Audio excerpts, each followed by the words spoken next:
Welcome to my show. A guest here. Her name is Kristen Donnelly. Mrs. Kristen, how are you doing, ma?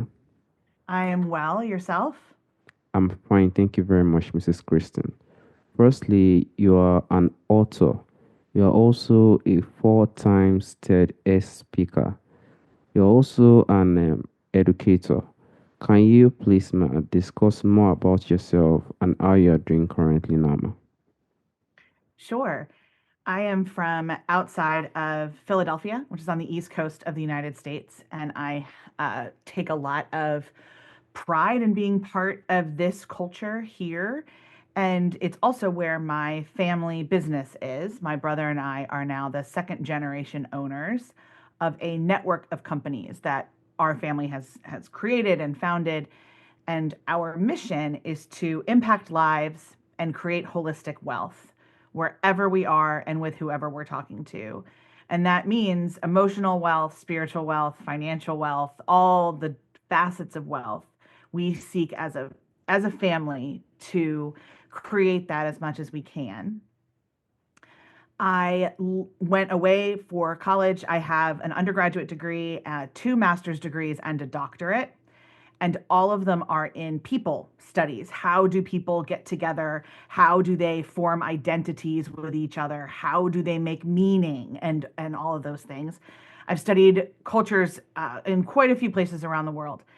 And my doctorate is actually from a university in Northern Ireland. And when I was living there, I met my husband and my best friend and business partner now. And so when we all came back to America, I asked my best friend, her name's Erin, if she would join our company so she and I could create a division within that network that offered training and education and research, and we write books and we do all that kind of stuff, and we've been doing it for about 8 years together.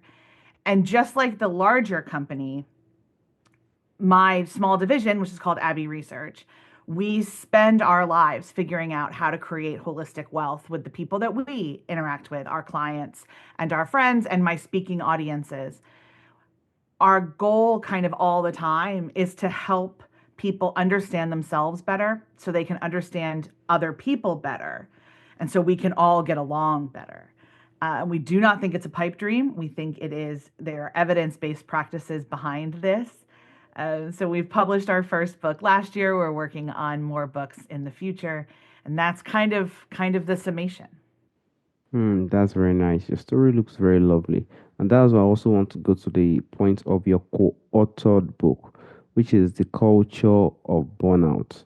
Why your exhaustion is not your fault. Can you please, ma, discuss more on this co-authored book, ma? Sure. It focuses largely on the United States, I will admit, because it's the culture that I've, lived in for everything than about 7 years of my life. When the lockdowns happened Hmm. and people started having a lot of conversations about what work looked like and felt like, how much trouble people were having transitioning from offices to work from home, or then eventually work from home back to offices, how we talked about work, all these things started to become, national conversations. And I thought back to my first time living in Northern Ireland, which was right after I graduated from college in 2005. And I was really, really mystified by the fact that people took breaks during the day. I had never been in an office environment where people took breaks like together. And there was a real kind of culture there of, the cultural priority was family, and the cultural priority in the United States is productivity. And so from 2005 onwards, I'll be honest, I started asking why and paying attention and researching and digging around. And then when I started telling Erin some of my observations, she joined me. And in the fall, yes, it was the fall of 2022, I gave a talk at a festival about why I thought everybody was exhausted. And the answer is that American culture is actually founded on burnout. And it is impossible to be successful in the United States without burnout, either yourself or someone else's. And the roots of that go all the way back to the 1600s. And when the first group of white folks who came and settled what would become conquered, what would become the United States, have three very specific beliefs about work that has shaped everything. One is that you can't be a good person if you don't work really hard. Two is that hard work is done alone. And three is that rest is for when you are dead. And that combination of things makes you very financially or resource wise successful, but it doesn't it but it creates burnout. So that's what's been happening for 400 years. So of course, somebody who feels burned out can't just take a bubble bath to get their way out of it. There's a lot of other elements and factors. And so that's what we explore in the book. And we created a framework for burnout recovery and prevention or mitigation. And that's what's all in there. All right, thank you so much, Mrs. Kristen. For those who don't know what burnout really means, can you please now discuss what burnout is and how do you think it differ from general stress or exhaustion? Yeah. So burnout is stress and exhaustion that never stops. It's a state where your body never, ever is out of stress for a long period of time. Wow. And it depends what long period is different for everybody. So I can't quantify that. But there's a chemical system in our body called the stress cycle where when something stressful is about to happen, our body releases a whole bunch of hormones and chemicals to help us get through that time. This is, to a certain extent, the fight, flight, and freeze thing. And it releases all those chemicals. But the important part is that then you do something to calm those chemicals back down. You need to finish the stress cycle.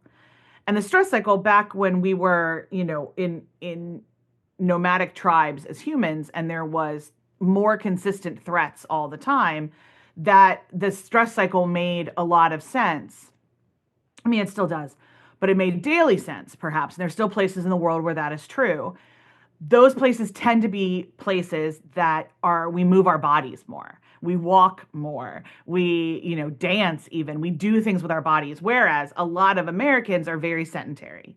So something very stressful will happen either with their kids or with their partner or at work, like the photocopier will jam.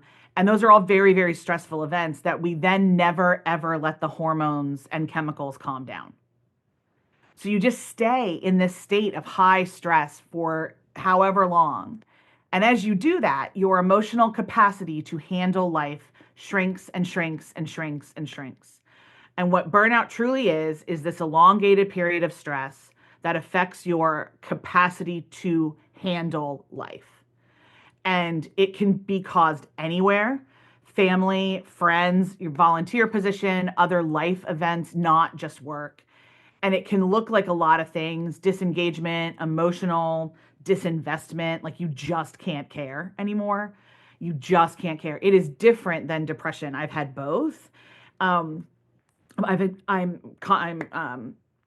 neurodivergent and I've bipolar, and so I'm constantly some level of depressed, and I've been burned out, and they're very different feelings. Hmm. But they kind of they're parallel in some ways. So you don't want to get out of bed because it's not worth it. Everything in your life is overwhelming. You don't really see a path in which this thing will be better. One of the differences with burnout and depression, though, is that sometimes with folks, burnout is something that is just in one area of their lives. So they're totally burned out at work. They can't fathom it. They never want to go anywhere, but their kids still bring them joy and they love hanging out with their kids. And so, or vice versa. And so it can be situational, but again, fundamentally, it is that our bodies and our minds and our spirits are stuck in a state of high stress for an elongated period of time.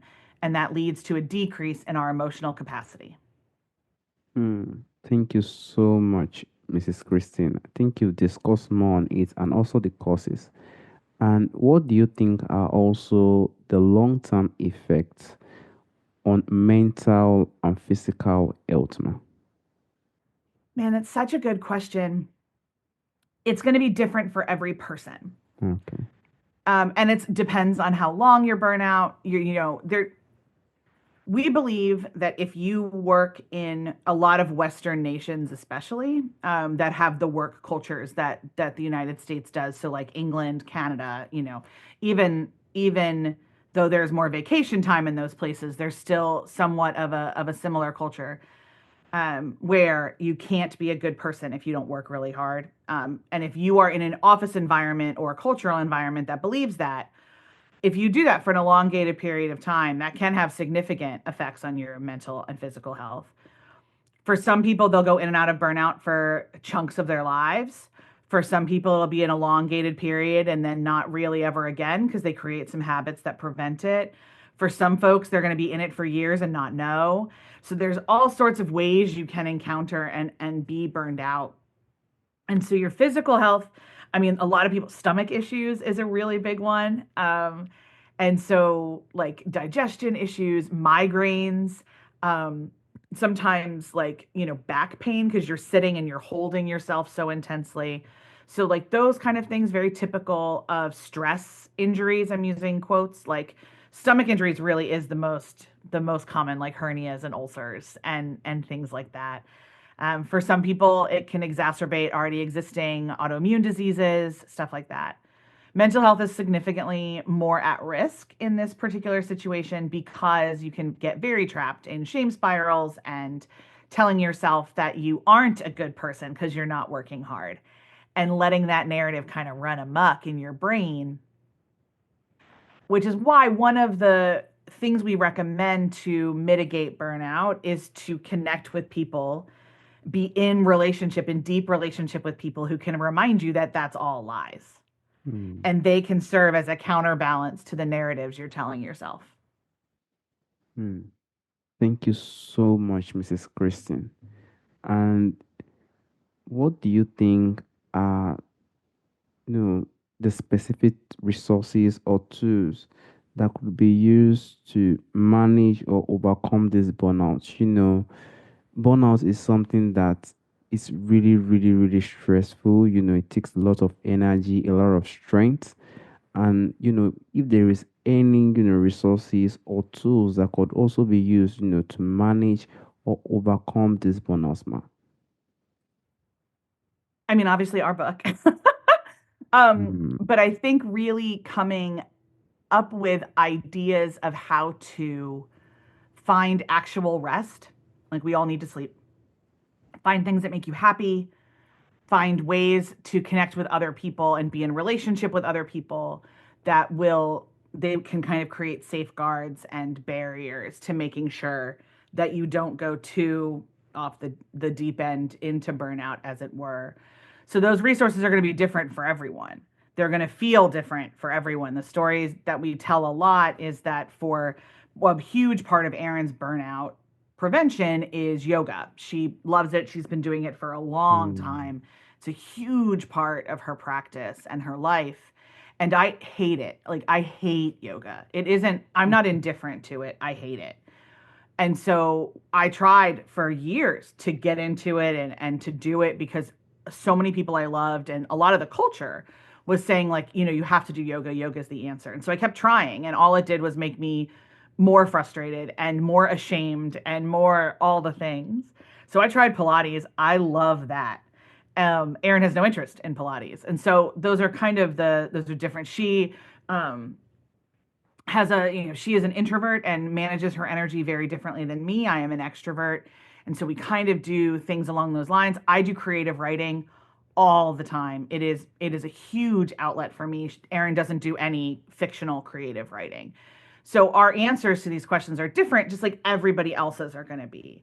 And so that would be find the resource for yourself. Find the things that bring rest, make you happy, connect you with people, and remind you that you are not in charge of the universe. mm. Thank you so much, Mrs. Kristen. And in time, there could be ways burnout is, defined or probably addressed. Are there generational differences in how burnout is experienced due to the time of technology and things we have today? And are there, generational difference in how it is addressed, ma? Well, I mean, definitely in how it's addressed. I mean, I think Okay. there's certain, like especially baby boomers in the office don't tend to believe it's real. And there's more than a generational attitude towards burnout. There's different generational attitudes towards work and what work means and kind of the rate. More than anything, though, I think like generations are not the only thing that affects us because people are people throughout all time. And so like social media has burned everybody out just in different ways, depending on their context and their generation. And depending on how much misinformation they consume, depending on how much videos they consume versus text and things like that. But I think in general, boomers tend to not believe that they've been burned out. We can all look back at times where it's very clear that they were, especially men who are taught that they can't burn out. Men are taught that they can't burn out at work, but they are often allowed to burn out at home. The constant stereotype of a father coming home, sitting in his chair for the rest of the night, and the kids can't interact with him and all that kind of stuff. Most likely, that man was very, very burned out at home. But he's been culturally programmed to believe that he can't burn out at work, whereas women are culturally programmed to believe they can't burn out at home. And so they take on everything at home and get very overwhelmed, get more overwhelmed at the office at times. Broad strokes. And this doesn't matter if a woman has kids or not, doesn't matter at all. So, very, very different. So that's a thing is the thoughts about what work looks like. Gen X is, kind of folks in their like 50s, 60s ish right now, like mid 40s up to like early 60s. Those they tend to burn out again at work from hyper individualization. Like they were very much latchkey kids, and so they did everything for themselves. And so they have a pretty hard time asking for help, even in a different way than the boomers do. More Gen X women I know are burned out just because they can't find a way to ask for help. Than I know some others. Millennials, we burn out just kind of existentially all the time. We don't tend to burn out in one location, although Mm. more than anywhere else, it does tend to be work. But we're the ones that started raising the flag of, but you can get burned out at home, and you can get burned out, at the volunteer gig that you do, and you can get burned out, all these kind of things. And we're the generation that started using it to make people comfortable with the term. And Gen Z, or like college kids to 20s to mid-ish, late-ish 20s, they are burned out from specifically visual social media. So Instagram, TikTok, Pornhub, those kind of that crowd where they are constantly in someone else's life without knowing them. That's very exhausting. That's very overwhelming. That's very everything. A lot of the algorithm of those sites is designed to convince us that if we don't keep scrolling, we're going to miss something. It activates a FOMO that is completely abnormal and literally chemically unnatural. And so that kind of stress of like, I have to keep up with everybody, I have to look like this, I have to act like this, I have to be like this, definitely leads to more burnout among young people than anything else. But overall, what it is where do you experience stress that does not stop? And that's kind of a universal question. Yes, I completely agree, Mrs. Christine. And even some men used to probably have this thinking that when you are burnout, you could just probably go out, get, possibly some prostitute to have sex with to cool yourself down. Some guys usually have that mentality that they could only have this cooling down, to overcome that burnout through, sexual intercourse and stuff like that. So it's a very, very, very important rule. Like, lastly, what one piece of advice would you think you can give to someone feeling overwhelmed and on the verge of burnout, ma? What one piece of advice would you give to them, ma? Take a deep breath. Mm. There's a analogy that goes around the internet sometimes that I think is very apt for this, which is that there's a belief that we're all juggling a lot of balls, and all of Mm. those balls are made of glass. And so if we drop a single ball, it shatters and it's impossible to get back together. Mm. But Truly, we're all juggling dozens of balls, and a lot of them are made of rubber. And if they drop, they'll bounce back and you'll figure it out later, and it's not a huge deal. So figure out what balls are made of rubber and what ones are made of glass. Ask for help if you can't figure that out. And remember that above all, you are a human being, not a human doing. And just breathe. Thank you so much, Mrs. Kristen. And lastly, there's a question I normally ask, ma. Just shortly, ma, from the ancestors, from the forefathers, there are a lot of things that is missing in our time today. If there is anyone you will or anything you would like to bring back to our time today, what do you think that thing will be, ma? I think it would sound a lot like my last answer to that question, I think. Like, just please remember that you are doing your best. Hmm. And it rarely feels like that. But on any given day, you are doing what you can do that day. And you can wake up and do a different amount tomorrow. So be kind to yourself as best you can. This life is so, so hard. So breathe deep, find people that you trust and trust you, and you'll figure it out. All right, Mrs. Christine, I want to sincerely thank you for this topic of burnout. This is something that is happening every single day in our time today. Everybody, are hustling to just be probably successful, to cater for their family. I want to sincerely thank you for coming to my show and also even speaking on this topic, man. Thank you so much, man. Thank you for having me. All right, man. Have a wonderful day, man. Bye bye. Bye.